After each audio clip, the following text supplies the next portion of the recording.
저는 오늘 봉독해 주신 말씀으로 감사는 하나님의 뜻입니다. 감사는 하나님의 뜻입니다. 이런 제목으로 하나님의 말씀 함께 나누겠습니다. 여러분, 우리가 한 번 사는 이 인생을 우리는 반드시 성공해야 합니다. 보통 우리가 성공을 이야기하게 되어지면 사람들은 다른 사람들보다도 더 많이 소유하고 더 많은 것을 누리고 더 높은 곳을 오르는 출세, 부귀, 영화 이 정도를 생각하게 되어지죠. 그래서 그리스도인들 중에서는 이 성공이라는 단어를 부정적으로 생각하는 경우들도 있는 것 같습니다. 하지만 이것은 관점의 문제인데, 성공이라는 이 개념을 출세, 부귀, 영화에만 국한하여서 나 혼자 잘 먹고 잘 사는 그런 것이라면 어쩌면 성공이라는 것은 정말 부정적인 개념일 수도 있겠습니다. 하지만 하나님이 말씀하시는 이 성공은요, 꼭 그런 개념만은 아니다라는 것이죠. 정말 하나님이 원하시는 인생의 성공은 어디에 있느냐? 바로 그리스도인의 성공은 내 목표를 이루는 것이 아닌 하나님의 목표, 즉 하나님의 뜻을 알고 그 뜻을 이루는 것이 진짜 성공된 인생이라는 것입니다. 왜냐하면 하나님께서 나를 이 세상에 보내셨을 때에는 한 사람 한 사람마다 나를 향한 그 하나님의 뜻을 가지고 계셨고, 또 우리는 그 뜻에 맞게 살게 되어질 때에 인생의 최고의 행복과 기쁨과 그 축복을 누리게 되는 것이기 때문입니다. 여러분들도 그렇게 인정하시나요? 아멘. 네. 저와 여러분들은요, 이 자신의 인생을 통해서 정말 하나님의 뜻을 이루는 그 성공적인 인생을 우리가 살아가야 할 줄 믿습니다. 유대인의 그 탈무드에 보면은 이런 이야기가 있습니다. 잘 살던 이 부부가 있었는데요, 의견 충돌로 인하여서 사사건건 시비가 되어지다가 급기야는 이혼을 하게 되어졌습니다. 그래서 두 사람은요, 모든 것을 이제 공평하게 반씩 나누기로 이렇게 이야기를 하고 진행을 하게 되어지는데, 은행에 가고 이제 돈을 찾아서 이제 반씩 나누게 되어지죠. 가지고 있던 땅도 반으로 뚝 잘라서 나누게 되어집니다. 집도 팔아서 반씩 나누었습니다. 그런데요, 생각지도 못한 문제가 생긴 거예요. 자녀가 11명입니다. 다행인지는 모르겠지만 서로 많은 자녀를 맡겠다라고 주장하는 바람에 도저히 타협이 되지 않는 거예요. 그래서 할 수 없이 마을에서 존경받는 그 랍비를 찾아가서 사정을 이야기했습니다. 그러자 랍비가 이렇게 이야기하죠. 하나 더 낳을 때까지만 사십시오 라고 이야기하는 거예요. 그래서 두 사람은요, 빨리 이혼하고 싶은 마음에 랍비의 말을 듣고 집으로 달려갔죠. 그리고 집에 들어오자마자 빨리 우리 아이를 만들어서 이혼을 합시다 라고 이야기한 다음에 침실로 들어가는 거예요. 1년 후에 아이를 낳았습니다. 근데 이게 웬일입니까? 쌍둥이를 낳았습니다. 그때 부부는 생각한 거예요. 뭐라고요? 이것이 하나님의 뜻이구나. 생각해보면요, 아이를 낳고 또 기르게 되어지면서 더 부부애가 좋아지고 더 행복한 삶을 회복하게 되어지니 이것이 하나님의 뜻이구나 라는 것을 생각했다라는 이야기입니다. 여러분, 이 단편적인 이야기이지만 유대인들은요, 이렇게 하나님의 뜻을 찾고 하나님의 뜻대로 사는 것이 가장 축복됨을 이 탈무드의 교훈집을 통해서 가르치고 있는데, 여러분, 우리도요, 무슨 일을 하든지 하나님의 뜻을 찾아야 된다라는 거예요. 그리고 그 뜻대로 이루어 드릴 수 있어야 된다라는 것입니다. 그런데 여러분, 우리가 하나님의 뜻을 찾는다라는 것, 이것이 쉬울 때도 있지만 어려울 때도 참 많이 있다라는 거죠. 도대체 하나님의 뜻은 무엇일까? 여러 날을 고민하고 또 기도해봐도 하나님의 뜻이 명확하게 알아지지 않을 때가 더 많이 있다라는 것입니다. 그런데 말입니다, 여러분, 이 성경을 보게 되어지면 이것이 하나님의 뜻이라고 확실하게 말씀하신 경우가 몇 가지가 분명히 있다라는 거예요. 그 중에 하나가 오늘 본문 말씀이죠. 본문을 우리가 다시 한 번만 읽어보겠습니다. 우리 5장 18절 시작. 범사에 감사하라. 이는 그리스도 예수 안에서 너희를 향하신 하나님의 뜻이니라. 여러분, 우리가 범사에 감사하는 것이 누구의 뜻이에요? 하나님의 뜻이다라고 말씀하고 있는 거예요. 여러분, 범사에, 이 범사가 뭡니까? 범사. 여기에 범사라는 말은 모든 상황 가운데 이것과 또 시간적인 개념인 언제든지라는 의미를 모두 다 내포하고 있다는 거예요. 따라서 본절의 의미는 바로 무엇입니까? 성도는, 하나님의 백성은 어떠한 상황 가운데서든지 또 언제든지 하나님께 뭘 해야 돼요? 감사해야 된다는 거예요. 이것이 하나님의 뜻이다라고 우리에게 말씀하고 있는 것입니다. 그런데 여러분, 우리가 생각해 본다라면 이것이 그렇게 결코 쉬운 것만은 아니다라는 거예요. 우리가 살아가다 보면 여러 가지 삶의 상황과 여건들을 만나게 되어질 때에 그 상황 속에서 직면한 그 문제 가운데에서 우리가 범사에 감사한다라는 것, 그렇게 쉬운 일만은 아니다라죠. 그러나 하나님은 분명하게 우리에게 말씀하시는 것이 이것이 나의 뜻이다라고 말씀하시면서 우리에게 범사에 감사할 것을 종용하고 계시다라는 거예요. 그렇다면 여러분, 우리가 범사에 감사라면 어떻게 하면 우리가 범사에 감사할 수 있을까? 오늘 이것에 대해서 우리가 함께 생각해 보고자 합니다. 첫째로, 감사는요, 깨달으면 된다라는 거예요. 뭐 하면 돼요? 깨달으면 되는 것입니다. 여러분, 신앙생활 가운데에서 깨닫는 것이 얼마나 중요한지 모릅니다. 마태복음 13장을 보게 되어지면 씨앗이 떨어진 이 밭의 비유가 나오게 되어지죠. 네 종류의 밭이 있습니다. 우선 농부가 씨를 뿌리죠. 씨가 길가에 떨어졌을 때에 어때요? 열매가 맺히지 못하게 되어지죠. 돌밭에 떨어진 씨앗도 열매를 맺지 못합니다. 또 가시밭에 떨어진 씨앗도 열매를 맺지 못하죠. 그런데 좋은 밭에, 옥토밭에 떨어진 씨앗은 어때요? 열매를 맺었다라는 거예요.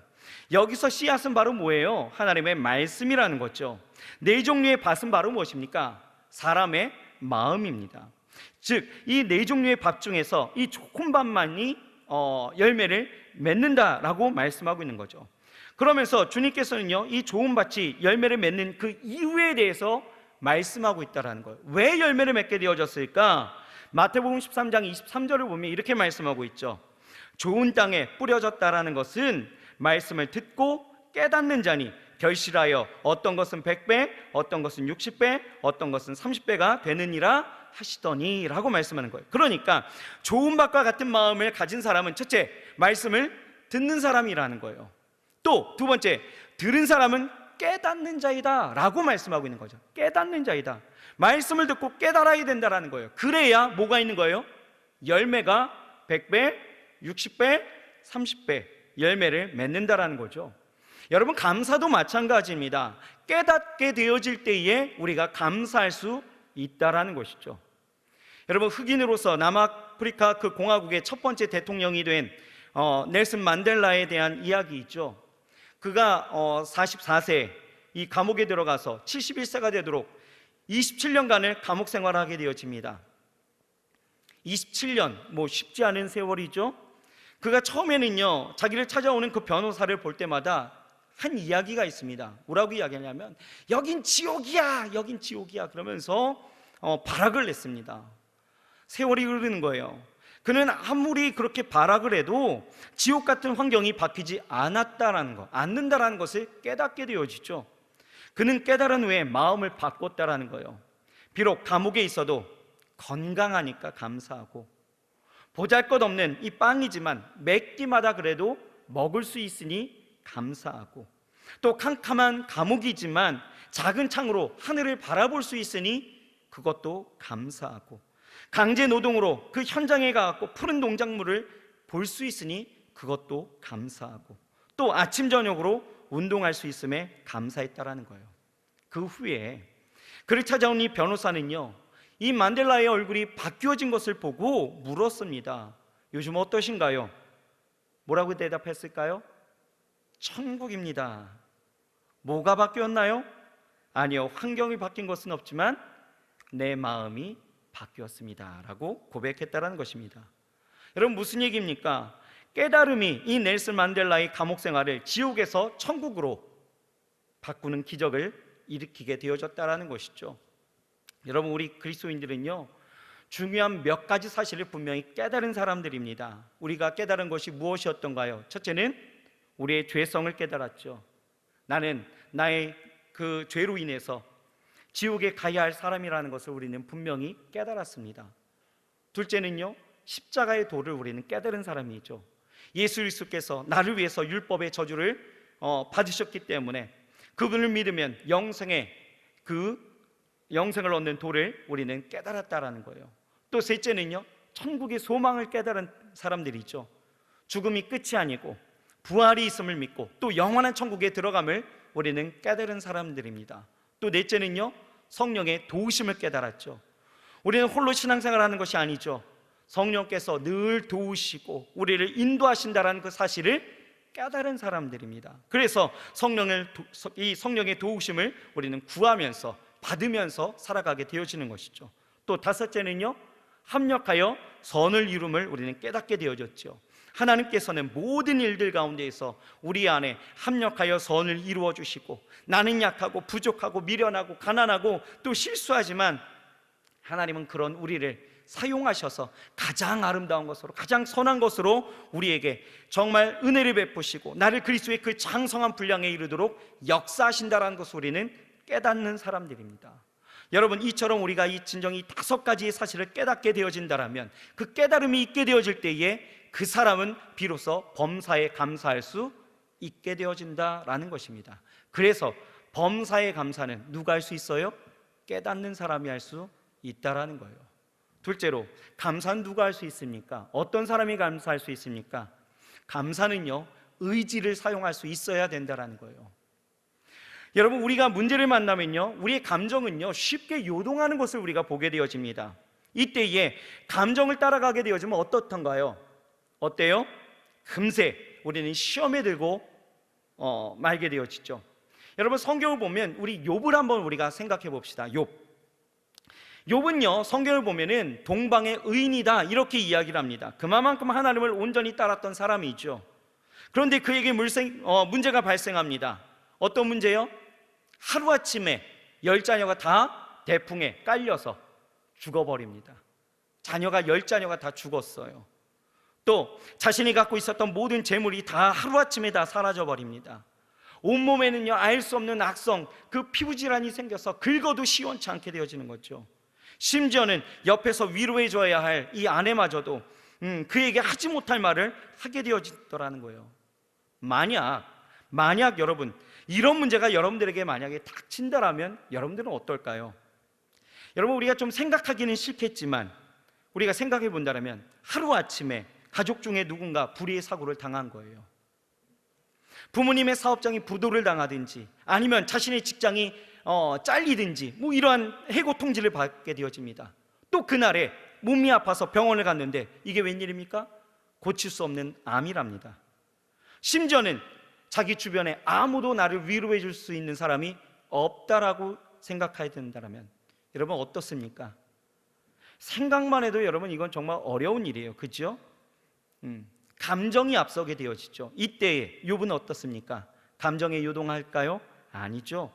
욥기 1장 21절 22절을 보면 이렇게 선언하고 있는 거예요. 제가 읽어드릴게요. 이르되 내가 모태에서 알몸으로 나왔은즉 또한 알몸이 그리로 돌아가올지라. 주신 자도 주신 이도 여호와시요 거두신 이도 여호와시오니 여호와의 이름이 찬송을 받으실지니이다 하고, 이 모든 일에 욥이 범죄하지 아니하고 하나님을 향하여 원망하지 아니하니라. 여러분, 이 욥의 결연한 모습이 보이십니까? 욥의 이 평안한 모습이 여러분 느껴지십니까?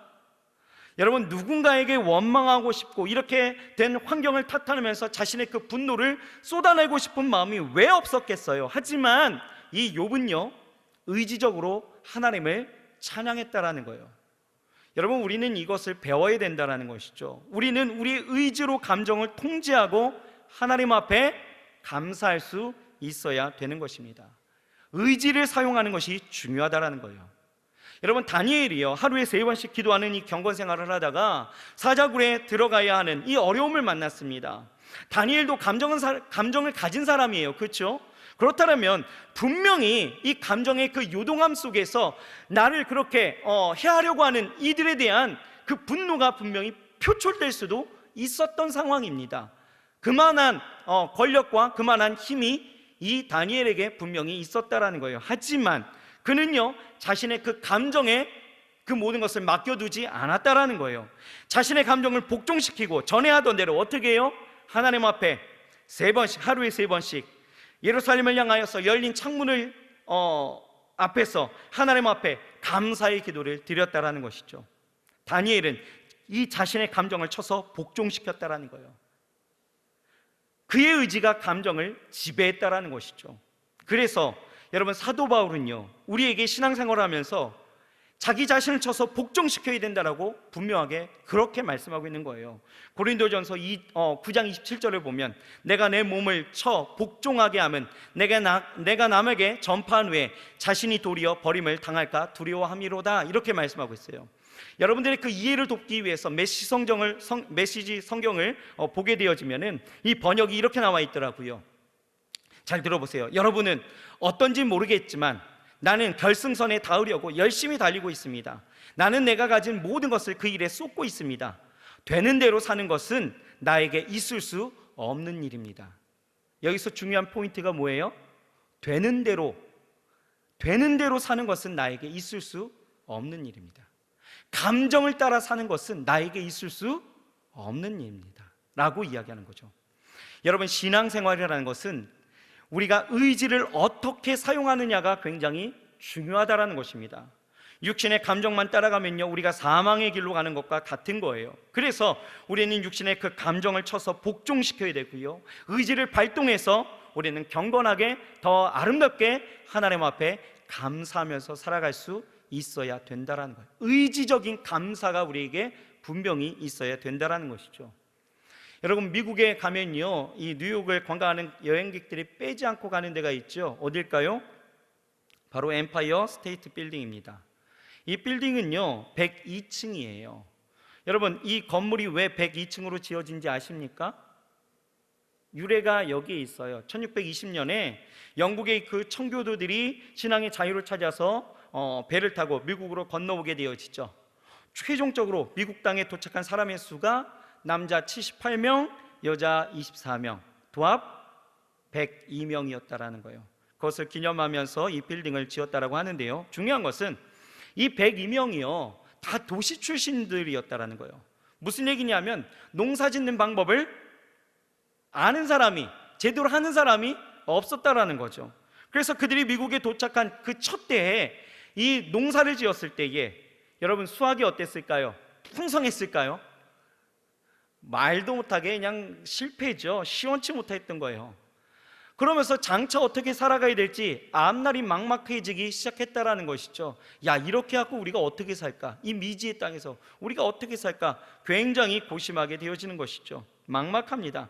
그러면서 금식을 선포하면서 기도해야 될 그 상황 가운데 놓여졌을 때에, 이렇게 모두가 절망하고 좌절하고 있을 때에 한 사람이 이런 제안을 했다라고 합니다. 뭐라고 이야기했냐면, 여러분, 지금까지 우리가 힘들 때마다 금식하면서 하나님께 우리가 기도를 했는데, 그러나 이제는 한 번쯤 우리의 생각을 고쳐볼 필요성이 있을 것 같습니다. 물론 우리가 영국에서 살 때보다 형편이 어려워진 것은 사실입니다. 그러나 우리는 이 가운데에서도 얼마든지 하나님의 은혜를 생각하면서 감사의 조건을 찾을 수가 있습니다. 우리에게는 이제 신앙의 자유가 있습니다. 또 우리 눈앞에는 광활한 대지가 펼쳐져 있습니다. 우리에게는 얼마든지 무한한 가능성이 있습니다. 그러니 이번에는 우리가 금식을 선포하지 말고 감사를 선포합시다, 이렇게 이야기하는 거예요. 그의 말에 모두가 다 감화를 받게 되어지죠. 그래서 그들은 금식 주간을 선포하지 않고요, 그 주간을 감사 주간을 선포했다라는 거예요. 없음에도, 불편함에도, 어려움에도, 절망 속에서도, 좌절함 속에서도 그들은 의지적으로 하나님 앞에 감사하기 시작했다라는 것이죠. 여러분, 이것이 추수감사주일의 태동이 되었다라는 것입니다. 우리가 이렇게 펼쳐진 이 과일 보이시죠? 하나님 앞에 감사하는 이 추수감사주일을 이렇게 우리가 보내고 있는데요, 이 영국의 청교도들이 미국에 건너와서 좌절을 맞이했지만 그들 가운데 의지적으로 하나님을 감사하면서 나아가게 되어질 때에 하나님은 미국 땅을 축복하셨다라는 것이죠. 여러분, 우리는요 환경의 어떠함을 떠나서 자기 의지를 가지고 감사해야 될 줄 믿습니다. 힘든 일을 만나서 마음이 불평이 생길 때에 감정을 따라서 불평하지 마시기 바랍니다. 의지를 사용해서 감정을 절제하고 입으로 감사하는 거예요. 욥이 하나님 앞에 감사와 찬송을 드릴 수 있었던 것처럼 우리의 입술을 통하여서도 불평과 원망 섞인 그 자조적인 언어로 하나님의 마음을 불편하는 것들이 아니라, 내 마음을 아프게 하는 것들이 아니라, 그 상황 속에서도 우리는 여전히 하나님 앞에 감사할 수 있기를 주의 이름으로 축원합니다. 셋째로, 여러분, 감사는요 훈련으로 된다라는 거예요. 훈련이 있어야 된다라는 거죠. 여러분, 습관은요 반복을 통해서 몸에 익은 행동들입니다. 우리는 불평이 습관이 되도록 자신을 내어두서는 절대로 안 된다라는 거예요. 감사가 습관이 되도록 반복적으로 우리는 감사 또 감사를 훈련해야 된다라는 거예요.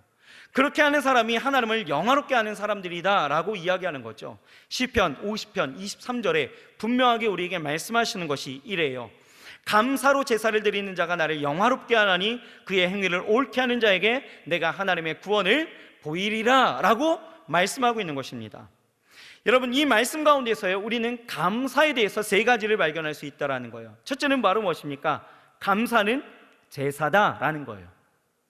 감사로 제사를 드리는 자가, 감사는 제사입니다.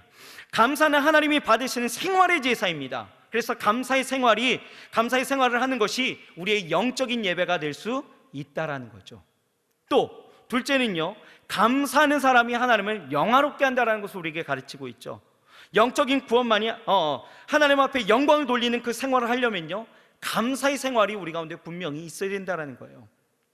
또 셋째는요, 감사하는 사람이 하나님의 구원을 보게 된다라고 말씀하고 있는 거예요. 영적인 구원만이 아닙니다. 우리가 기도할 때 기도가 응답되어지고 생활 속에서 하나님의 그 돕는 손길을 보게 되는 것이죠. 어떤 사람이요? 감사하는 사람이 감사로 그렇게 훈련하여 하나님 앞에 예배하고, 감사로 하나님을 영화롭게 하고, 감사로 하나님의 구원을 우리가 요청하는 그 사람들이 하나님의 은혜를 입게 되어진다라고 성경은 우리에게 말씀하고 있다는 거예요. 보세요, 여러분, 하나님은요 사자굴에 들어가는 상황에 이 벌어졌던 이 어려움 속에서 그래도 감사했던 이 다니엘을 하나님은 어떻게 하십니까? 구원하셨다라는 거예요.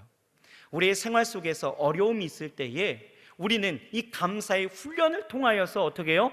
감사하게 되어질 때 그 감사는 하나님 앞에 예배가 되어지고, 그 감사는 하나님을 영화롭게 하고, 그 감사는 결국은 우리의 삶을 구원으로 이끌어낸다라는 것을 우리에게 말씀하고 있다라는 것입니다. 그렇기 때문에 우리는 감사를 날마다 훈련해야 되는 거예요. 어려워도 힘들어도, 여러분 죽을 것 같아도 감사합니다.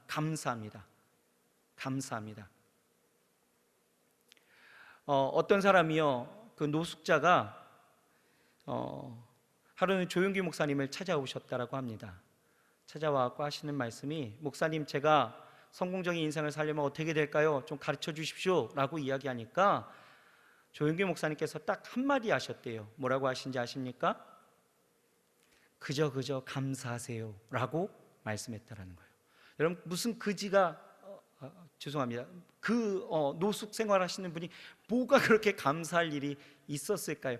하지만 이 목사님께서 하신 그저 그냥 감사라는 그 말씀을 듣고 그때부터 감사의 훈련이 있었다라는 거죠. 감사했다라는 거예요. 감사하게 되어졌을 때요, 그분이요 결국은 여두순복교회 또 이 안수집사님이 되시고, 또 그 인생 가운데서 다시 일어나는 그러한 모습들을 갖게 되어졌다라는 그런 간증을 제가 듣게 되어졌었는데요, 그렇습니다. 우리는 감사를 훈련해야 되는 거예요. 그 감사를 훈련하게 되어질 때에 여러분들에게 그런 의미에서 여러분들이 할 수 있는 습관적 이 하루 감사 12가지를 좀 소개하고자 합니다. 자, 첫 번째, 여러분 일어나면서 새로운 시간을 주심을 여러분 감사하십시오. 새로운 시간을 주심을 감사하십시오. 또 두 번째는요, 아침 식사를 하면서 일용할 양식을 주신 것에 감사하십시오. 셋째는요, 일터로 가면서 움직일 수 있는 것에 여러분 건강 주심에 감사하시는 거예요. 넷째는요, 일터에서 할 수 있는 우리가 생활의 그 환경, 그 삶의 자리에서 일할 수 있는, 공부할 수 있는 여러 가지의 삶을 나눌 수 있는 그 기회 주심을 여러분 감사하십시오. 다섯째는요, 일하면서 공부하면서 질책이나 이 압력을 받을 때에도 내게 도전을 주심을 여러분 감사하시는 거예요. 여섯 번째는요, 일하면서 공부하면서 칭찬받을 때에 그 자신의 능력을 발휘할 수 있음에 여러분 감사하시는 거예요. 일곱 번째는요, 점심 식사를 하면서 대화할 수 있는 친구와 동료가 있다는 것에 감사하는 거죠. 여덟 번째, 일과를 마감하고 이제 집으로 돌아갈 때에 그 작은 성취를 이룰 수 있음에 또 감사하는 거예요. 아홉 번째, 귀가 후에 가족을 보면서 소중한 가족을, 나를 기도해 줄 수 있고 나를 안아줄 수 있고 나를 위로해 줄 수 있고 나를 사랑해 줄 수 있는 가족이 있음에 감사하는 거죠. 또 열 번째, 저녁 식사 후에 쉬면서 여가를 주심에 또 감사를 드리는 거예요. 11번째, 잠자리에 들 때에 하루를 지켜주심을 또 감사하는 거고요. 12번째, 잠을 자면서 나에게 생명을 지켜주심에 감사하는 거예요. 여러분, 이 정도 감사 훈련 하실 수 있지 않으실까 생각이 되어집니다. 하실 수 있나요? 네, 우리는 감사를 훈련되어져야 돼요. 감사로 이렇게 감사하게 되어질 때에 그 삶의 환경이 또 감사의 조건으로 풍성케 되어지는 것을 우리가 보게 되어지는 것이죠. 여러분, 어떤 삶의 환경에서나 이 감사 훈련할 수 있어야 되는 것입니다. 마지막 넷째입니다. 감사는요, 해석을 잘해야 된다는 거예요. 어느 날 공주병에 걸린 이 할머니가 길을 갑니다. 길을 가는데 웬 청년이 생선 트럭을 타고 따라오면서 외치는 거예요. 뭐라고 외치냐? 같이가 처녀, 같이가 처녀, 이렇게 외치는 거죠. 할머니가 공주병이잖아요. 에이, 설마 나는 아니겠지, 웬 주책인지 모르시겠지만 나는 아니겠지 라고 계속 걸어가는데 이 잘생긴 청년이요, 계속해서 같이가 처녀, 같이가 처녀라고 이야기하는 거예요. 그래서 할머니가 나한테 하는 얘기인 것 같아서 너무 기분이 좋은 거예요. 나를 처녀라고 불러? 사람 보는 눈이 있네. 참. 그러면서 더 자세히 한번 들어봐야 되겠다라고 생각해서 이 할머니가 주머니에 들어있었던 이 보청기를 귀에 꽂고 매우 또렷한 소리를 듣게 되어집니다. 뭐라고 이야기합니까? 갈치가 1,000원, 갈치가 1,000원, 이렇게 이야기했다라는 거예요. 여러분, 재미없죠? 여러분, 이 이야기가 우리에게 주는 교훈도 있어요. 뭘까요? 해석이 중요하다라는 거죠. 무슨 말을 하든지 무슨 말을 듣든지 어떤 상황에 처하든지 뭘 잘해야 돼요? 해석을 잘해야 된다라는 것입니다. 저도 이런 경험이 있습니다. 저희 딸이 어렸을 때에 어느 여름날에 이마트에서 아이스크림을 하나씩 사서 기분 좋게 이렇게 먹으면서 딸 아이와 손잡고 기분 좋게 걸어오다가 제가 딸 아이한테 지금과 같은 이런 어줍지 않은 이 아재 개그를 막 이야기를 했습니다. 그랬더니요, 저희 딸 아이가 갑자기 저한테 이야기하는 거예요. 아빠, 개소리! 그러는 거예요. 깜짝 놀랐습니다. 아니, 아빠한테 개소리가 뭐야? 그래서 이 아이를 쳐다봤어요. 그랬더니 아이가 아빠, 개소리! 그러는 거예요. 그래서 뭐야? 라고 들어봤더니 진짜 동네에서 짖는 개 소리가 들리는 거예요.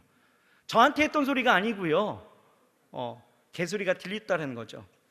그래갖고 좀 마음이 좀 상한 듯 했지만 좀 풀렸습니다. 그러다가 계속 집으로 걸어오는데 그날따라 제가 위장 상태가 좀 안 좋았는지 방귀를 살짝 낀 거예요. 제가 실수를 했습니다.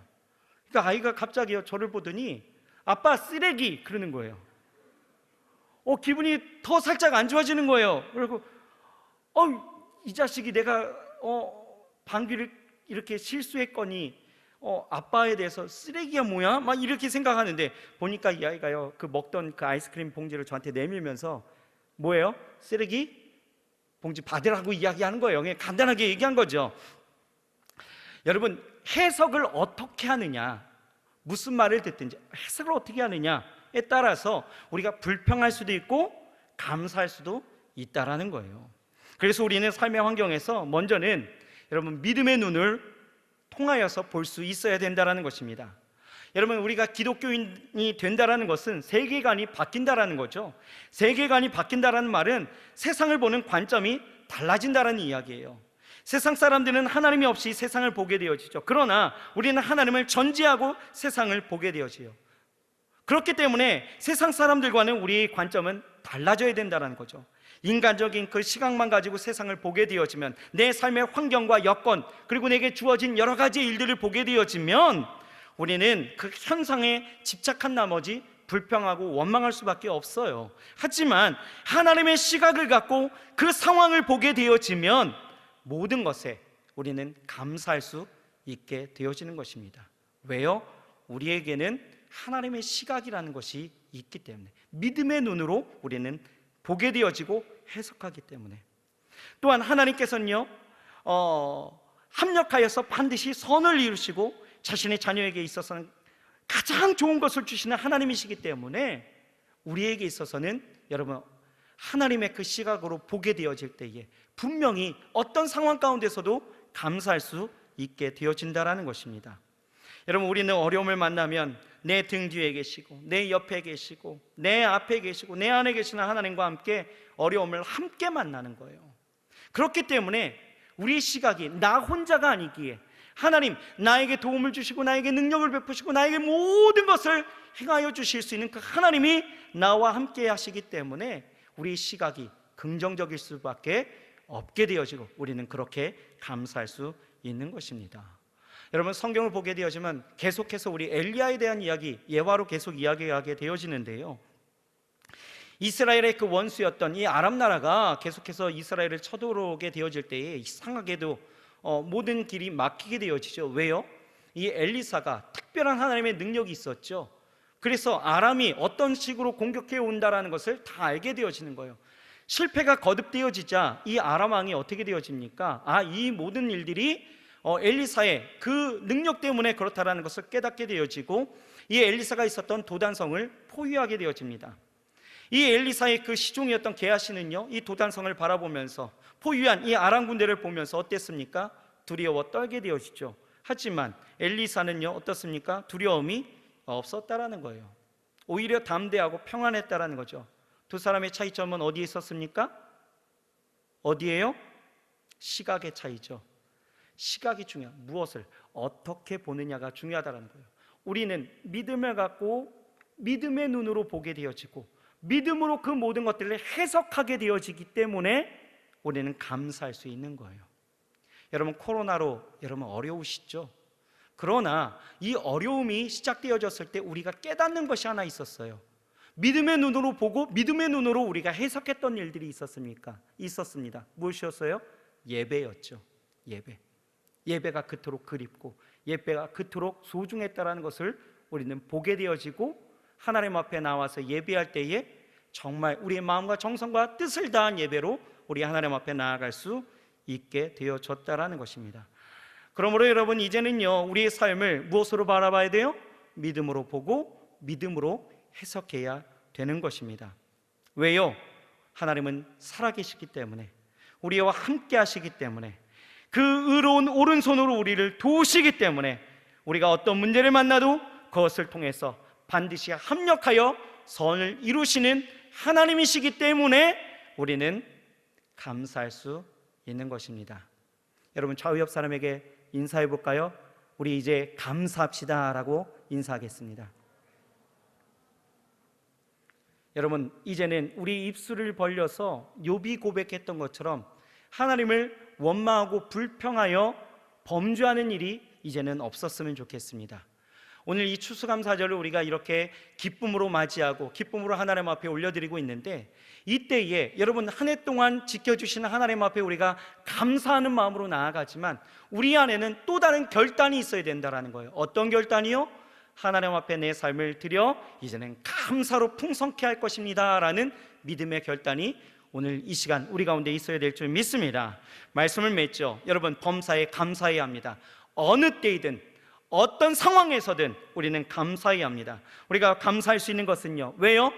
깨닫게 되어지기 때문에, 의지를 사용하기 때문에, 습관을 통해서, 훈련을 통해서 습관화되어지기 때문에, 또 믿음으로 보고 믿음으로 해석할 수 있기 때문에 우리는 범사에 감사할 수 있습니다. 따라하십시다. 나는 범사에 감사할 것입니다. 이것이 여러분들의 그리고 저의 고백이 되어진 줄 믿습니다. 기도하시겠습니다. 하나님 감사합니다. 지금껏 우리를 지키시고 인도하시고 붙잡아 주시고 실어버리지 아니하시고 늘 함께 해주셨던 것 감사합니다. 삶의 자리에서 어떤 위기 속에서도 우리를 건지시고 우리의 삶 가운데 영원한 하나님의 축복과 영원한 하나님의 은혜를 베풀어 주신 것 감사합니다. 이 감사의 마음을 들여 하나님 앞에 이처럼 예배하는 우리 모든 심령에 이제 다시 한번 결단하여 나아가게 하여 주옵시사. 하나님, 범사에 감사할 수 있도록 주여 도와 주옵소서. 욥이 고백했던 것처럼 우리가 입술에 범죄함이 없도록 하나님 우리를 지켜 주옵시고 날마다 하나님 앞에 감사하며 그저 감사하며 하나님 앞에 나아가게 되어질 때에 하나님 우리의 심령에 그리고 우리의 삶 속에 하나님의 놀라운 역사 임하게도 하여 주옵소서. 성령여 임하여 주셔서 깨닫게도 하여 주옵시고 아버지 하나님이여 우리의 의지를 사용하여 아버지 하나님 앞에 더 감사할 수 있게도 하여 주옵시고 우리가 이 훈련을 통하여서 이 감사가 습관화되어지게도 하여 주옵시고 우리가 어떠한 삶의 환경에 그 여건 속에서도 믿음으로 보고 믿음으로 해석하여 날마다 범사에 감사할 수 있도록 주님 도와 주시옵소서. 예수님의 이름으로 감사하며 간절히 기도드렸사옵나이다. 아멘.